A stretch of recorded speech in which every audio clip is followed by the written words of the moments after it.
प्रिय छात्रों, आज का जो हमारा टॉपिक्स है वह है भारत का महान्यायवादी, जिसे अंग्रेजी में अटॉर्नी जनरल ऑफ इंडिया भी कहा जाता है और शॉर्ट में उसको एजी भी कहते हैं।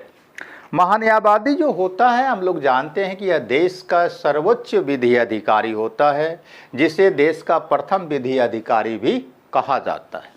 अब है कि इसका चर्चा कहाँ पर है भारतीय संविधान में, तो इसका चर्चा भारतीय संविधान के अनुच्छेद 76 के अंतर्गत किया गया है। अब 76 के अंतर्गत जो किया गया है, तो इसको हम पार्ट में बांट करके अगर दिन जो है सो देखें, तो पहला इसके पद से जुड़ा हुआ मुद्दा आता है कि इसकी नियुक्ति, योग्यता, वेतन वगैरह क्या है। दूसरा है कि भाई इसका काम क्या होता है, कर्तव्य क्या होता है। तीसरा है कि भाई इसे राष्ट्रपति कुछ कार्य सौंपता है, अगर सौंपता है तो क्या सब सौंपता है। और चौथा है कि इसका अधिकार क्या होता है, राइट्स क्या होता है। और पांचवा है कि क्या इसके पद से जुड़ा हुआ कुछ लिमिटेशन है, कुछ सीमा बंधा हुआ है इसके साथ। तो ये जो है 4-5 पार्ट में बांट करके अगर हम इसका अध्ययन करें तो ज़्यादा बेहतर समझ में आएगा और हमको याद भी रहेगा, और कहीं से अगर कुछ क्वेश्चन पूछा जाएगा तो उसे हम सॉल्व भी कर सकते हैं आसानी से। तो पहला है इसके पद से जुड़ा हुआ। पद में कहता है कि भाई इसकी नियुक्ति कौन करेगा, तो कहता है संविधान की इसकी नियुक्ति राष्ट्रपति करेगा। दूसरा है कि इसकी योग्यता क्या होगी, तो योग्यता के मुद्दे पर कहता है कि इसकी योग्यता वही होगी जो सुप्रीम कोर्ट के न्यायाधीश की होती है। तो सुप्रीम कोर्ट के न्यायाधीश की योग्यता क्या होती है, अगर आपने सुप्रीम कोर्ट पढ़ा होगा तो उसमें देखा होगा कि सुप्रीम कोर्ट का न्यायाधीश बनने के लिए पहली योग्यता है कि उसे भारत का नागरिक होना चाहिए। दूसरी योग्यता है कि किसी हाई कोर्ट में कम से कम 5 साल तक न्यायाधीश के पद पर रहना चाहिए, और अगर न्यायाधीश नहीं रहा तो कम से कम किसी हाई कोर्ट में 10 साल तक वकालत कार्य उसे करना चाहिए। और अगर ये भी शर्त नहीं है, तब ये अथवा में लिखता है तीसरे पॉइंट में कि राष्ट्रपति की नज़र में वह एक प्रख्यात कानूनी विधिवेत्ता हो, मतलब कानून का बहुत बड़ा जानकार हो, ऐसा राष्ट्रपति उसके बारे में समझता हो। तो जाहिर सी बात है कि ये योग्यता का जो मापदंड है सुप्रीम कोर्ट के न्यायाधीश के लिए, वही योग्यता का मापदंड जो है महान्यायवादी के लिए भी होगा। अब है कि भाई जो बहाल हो जाएगा महान्यायवादी के पद पर, उसे मिलेगा क्या, उसका वेतन भत्ता और अन्य सुविधा क्या होगा, तो कहता है वही होगा जो राष्ट्रपति तय कर देगा। तो यहाँ पर याद रखिएगा, अन्य पदधारियों के बारे में संविधान में लिखता है कि समय समय पर संसद कानून बना करके तय करती रहेगी कि कब किसको कितना वेतन और अन्य सुविधा मिलेगा। लेकिन यहाँ पर हमारा संविधान कहता है कि वेतन भत्ता संसद तय नहीं कर रहा है करेगा, बल्कि तय कौन करेगा, राष्ट्रपति तय करेगा महान्यायवादी का। उसके बाद फिर इसके कार्यकाल के बारे में चर्चा आता है, तो कार्यकाल के बारे में भी कहता है कि यह राष्ट्रपति के प्रसाद पर्यंत रहेगा, मतलब राष्ट्रपति की इच्छा पर यह जिन जो है अपने पद पर बना रहेगा। 1 साल, 2 साल, 4 साल, 5 साल, 10 साल, 15 साल, कितना साल बना रहेगा, यह राष्ट्रपति जब तक उसके ऊपर अपनी कृपा बरसाता रहेगा तब तक वह अपने पद पर रहेगा। यह तो सैद्धांतिक बात हुई, लेकिन व्यवहारिक बात हम लोग क्या देखते हैं कि महान्यायवादी की नियुक्ति जो होती है वह जो है आपको केंद्र सरकार की सिफारिश पर होती है। मंत्रिपरिषद सलाह भेजता है राष्ट्रपति को कि अमुक व्यक्ति को बना दिया जाए महान्यायवादी, और तब महान्यायवादी उस व्यक्ति को महान्यायवादी बना देता है। यही वजह है कि महान्यायवादी का जो पद है वह एक राजनीतिक पद की तरह हो जाता है। तो जब जिस सरकार की सिफारिश पर कोई व्यक्ति महान्यायवादी बनता है, अगर उस सरकार का पतन हो जाता है साल भर के अंदर या 2 साल के अंदर या 5 साल के बाद, तो उस सरकार को जाना ही है। तो जैसे ही उस सरकार का पतन होता है, वैसे ही महान्यायवादी अपने पद से त्याग पत्र दे देता है, क्योंकि वह जानता है कि आगे जो आने वाली सरकार है शायद वो मुझे महान्यायवादी के पद पर नियुक्त न करे, इसलिए अपनी प्रतिष्ठा बचाने के लिए वह पहले ही त्याग पत्र दे देता है। अब है कि इसका जो महान्यायवादी बन गया तो उसका कार्य क्या होगा, कर्तव्य क्या होगा, क्या उसका फंक्शन है, क्या ड्यूटीज होगा उस पद पर जाने के बाद। ये सारा सुविधा तो वो प्राप्त करेगा, लेकिन प्राप्त करेगा तो उसको करना क्या है, कौन सा काम करना है। तो कानून तो कौन सा काम करना है, इस मुद्दे पर पहला पॉइंट कहता है कि कानून के मामले पर भारत सरकार को सलाह देना, ये उसका पहला जो है सो काम है। दूसरा काम है कि राष्ट्रपति के द्वारा भी उसे कोई कानूनी काम सौंपा जा सकता है और जो काम सौंपा जाएगा उसे उसको पूरा करना होगा। तीसरा है कि आपको उसका कार्य कि संविधान के द्वारा या किसी कानून के द्वारा भी अलग से उसको कोई और जैसो कार्य या कर्तव्य सौंपा गया है तो उसे भी उसको पूरा करना होगा। ये तीन उसका फंक्शन है, कार्य है, ड्यूटीज है, कर्तव्य है। अब है कि यहाँ पर दूसरा पॉइंट में हम लोगों ने देखा कि राष्ट्रपति भी कानून के मुद्दे पर कोई न कोई काम सौंप सकता है महान्यायवादी को। तब हम लोग यहाँ देखेंगे कि भाई राष्ट्रपति कौन काम सौंप सकता है महान्यायवादी को। तो कहता है कि पहला काम जो वह सौंप सकता है वह सुप्रीम कोर्ट में भारत सरकार की ओर से पेश होने के लिए कह सकता है कि भारत सरकार को अगर पिंजैसो प्रेजेंट होना है किसी केस के मामले में सुप्रीम कोर्ट में, तो भारत सरकार की ओर से कौन वहाँ पर पेश होगा, कौन प्रस्तुत होगा।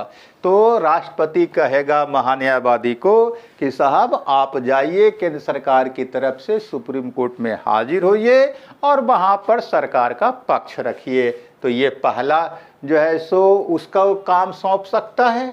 दूसरा काम जो सौंप सकता है राष्ट्रपति महान्यायवादी को वो है कि अनुच्छेद 143 के तहत 143 के अंतर्गत राष्ट्रपति द्वारा सुप्रीम कोर्ट में भारत सरकार का प्रतिनिधित्व करना।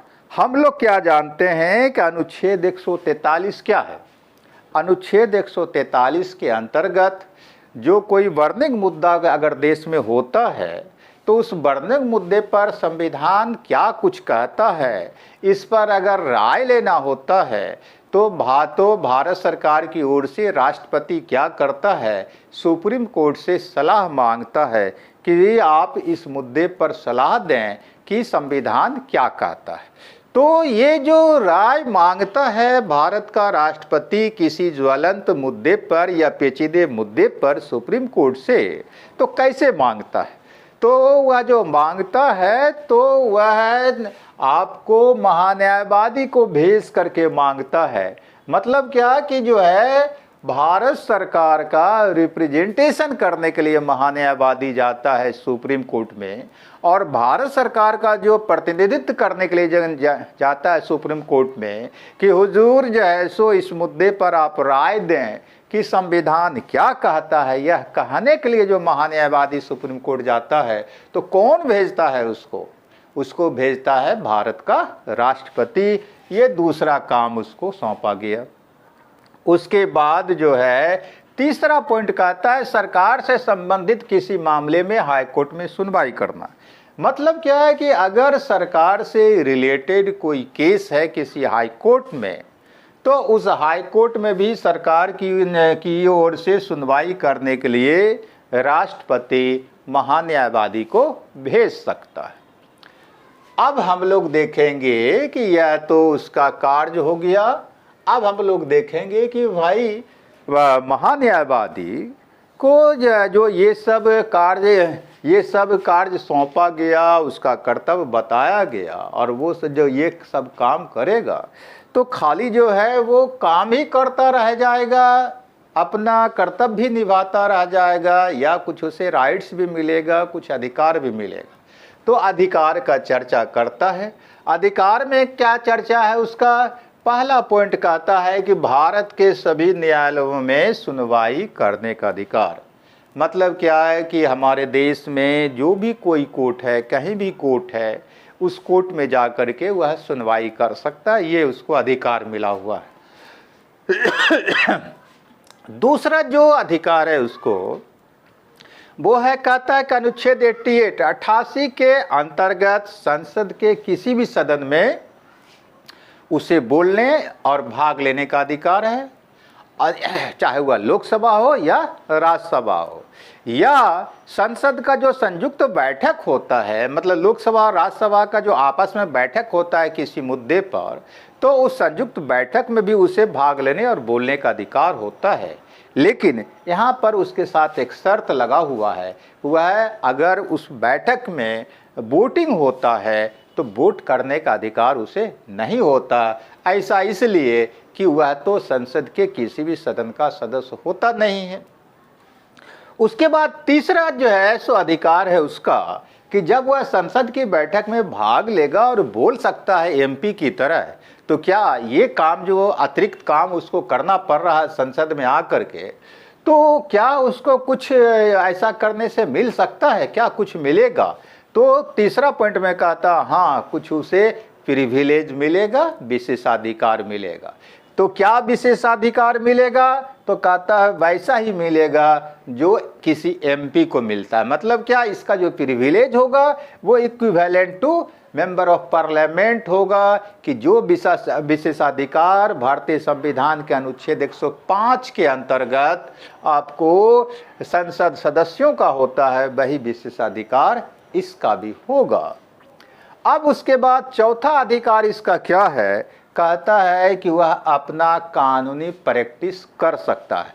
महान्यायवादी के पद पर रहने के बावजूद भी वह अपना वकालत कार्य कर सकता है, तो ये उसका अधिकार है।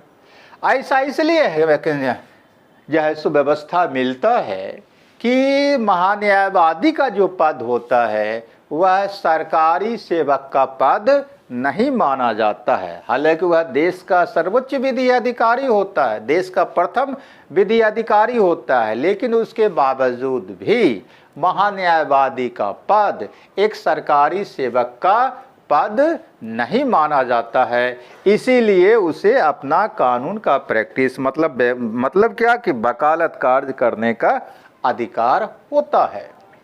अब आता है कि भाई ये तो अब अधिकार ये सब यूज वो करेगा, उपयोग करेगा इन सब अधिकारों का, तो क्या उसके साथ उसके पद के साथ कोई लिमिटेशन लगा हुआ है कि नहीं है, कुछ सीमा बांधा हुआ है कि नहीं है, या वह स्वच्छंद जो मन आएगा वो करता रहेगा? तो कहता हाँ लिमिटेशन है। लिमिटेशन क्या है? तो पहला लिमिटेशन है कि भारत सरकार के खिलाफ वह कोई सलाह नहीं दे सकता है, क्योंकि वह महान्यायवादी है। सरकार की सिफारिश पर ही राष्ट्रपति ने उसे इस पद पर नियुक्त किया है, इसलिए जिस सरकार ने उसको नियुक्त किया है उसके खिलाफ वह किसी को सलाह नहीं दे सकता है। यह पहला पॉइंट है, पहला लिमिटेशन का पॉइंट है। दूसरा है कि जिस कोई किसी मामले में उसे भारत सरकार की ओर से कोर्ट में पेश होना है, उस मामले पर वह कोई टीका टिप्पणी नहीं कर सकता है बाहर में। तो अगर कोई केस है भारत सरकार से जुड़ा हुआ और उस केस पर भारत सरकार का पक्ष रखने के लिए उसे कोर्ट में मौजूद होना है, बहस करना है, तो कहता है वह बाहर में इस पर कोई टीका टिप्पणी नहीं कर सकता है। तो ये दूसरा लिमिटेशन लगा हुआ है। तीसरा लिमिटेशन है कि वह दो ऐसा काम है जो कर तो सकता है, लेकिन ऐसा करने के लिए उसे भारत सरकार से अनुमति प्राप्त करना होगा। मतलब क्या कि कुछ ऐसा काम है जिन कामों को करने के लिए महान्यायवादी को भारत सरकार से अनुमति परमिशन लेना होगा। तो ऐसा कौन सा काम है? तो ऐसा दो काम जो है सो बताया गया है। पहला क्या काम है कि किसी आपराधिक मामले में किसी का वह बचाव नहीं कर सकता है। मान लीजिए कि उसे जो है आपको वह महान्यायवादी के पद पर है, तो किसी के ऊपर कोई अगर क्रिमिनल केस चल रहा, आपराधिक मामला चल रहा है, तो उसके बचाव के पक्ष में वह हाजिर नहीं हो सकता है। तब तक नहीं हाजिर हो सकता है जब तक कि भारत सरकार उसको परमिशन न दे दे कि आप अमुक व्यक्ति के पक्ष में जिसके ऊपर क्रिमिनल केस चल रहा है उसका पक्ष रखने के लिए कोर्ट में हाजिर होइए। जब तक ऐसा भारत सरकार परमिशन न दे तब तक जो है महान्यायवादी उसके पक्ष में बहस करने के लिए हाजिर नहीं हो सकता है। दूसरा बी जो है इसके लिए, इसके साथ जो लिमिटेशन है वो कहता है कि किसी कंपनी में वह डायरेक्टर के पद पर जो है सो आपको बहाल नहीं हो सकता है, मौजूद नहीं हो सकता है, डायरेक्टर का पद ग्रहण नहीं कर सकता है। तो ये दो ऐसा पद जो है सो काम, जिस काम को करने के लिए भारत सरकार से उसे पहले परमिशन ले लेना होगा। अब हम लोग अलग से कुछ फैक्ट्स को देख लें जहाँ से क्वेश्चन अक्सर पूछ लेता है। वो फैक्ट्स क्या है कि पहला है, प्रथम महान्यायवादी कौन थे। तो प्रथम महान्यायवादी हमारे देश में MC सीतलवार बने और जो है यह 1950 में बनते हैं और 1963 तक ये अपने पद पर रहते हैं। कुल मिलाकर के ये 13 वर्ष तक जो है महान्यायवादी के पद पर रहे और जो है इस तरह से भारत में सबसे लंबे समय तक महान्यायवादी के पद पर रहने का रिकॉर्ड जो है MC सीतलवार के नाम से ही है। अगर क्वेश्चन देगा कि पहला महान्यायवादी कौन, तो MC सीतलवार, और सबसे लंबे समय तक महान्यायवादी के पद पर रहने वाले कौन, तो MC सीतलवार 1950 से 63 मतलब 13 साल। दूसरा है फैक्ट्स की वर्तमान महान्यायवादी कौन है और उसी को सीरियल नंबर से पूछा जा सकता है। तो वर्तमान जो महान्यायवादी है वह 15वें महान्यायवादी है और 15वें जो महान्यायवादी है वो कौन है, के वेणुगोपाल हैं, जिनकी नियुक्ति 2017 में हुई थी। तो 15वें महान्यायवादी का नाम पूछे या वर्तमान महान्यायवादी का नाम पूछे तो के वेणुगोपाल होगा उसका उत्तर या जवाब। तीसरा फैक्ट है कि 2 बार महान्यायवादी बनने वाले। तो भाई कोई ऐसा महान्यायवादी हुआ है जो एक से ज़्यादा बार बना है, मतलब 2 बार बना है, तो उसमें एक ही व्यक्ति का नाम आता है, वो है सोली सोराब जी का। सोली सोराब जी 2 बार भारत के महान्यायवादी के पद पर जैसो आसीन रहे हैं। तो हमारा जो है अटॉर्नी जनरल महान्यायवादी से संबंधित जो टॉपिक्स था वह समाप्त हो गया और इससे ज़्यादा इस पद से जुड़ा हुआ कोई क्वेश्चन नहीं पूछा जा सकता है। इसलिए अगर इस टॉपिक्स को आप ठीक से समझ लें तो आप मान सकते हैं कि इस टॉपिक से रिलेटेड अगर कोई क्वेश्चन पूछा जाएगा तो वो आपसे नहीं छूटेगा। Thank you. तो फिर हम लोग कल 8 बजे शाम में मिलेंगे किसी दूसरे चैप्टर के साथ। धन्यवाद।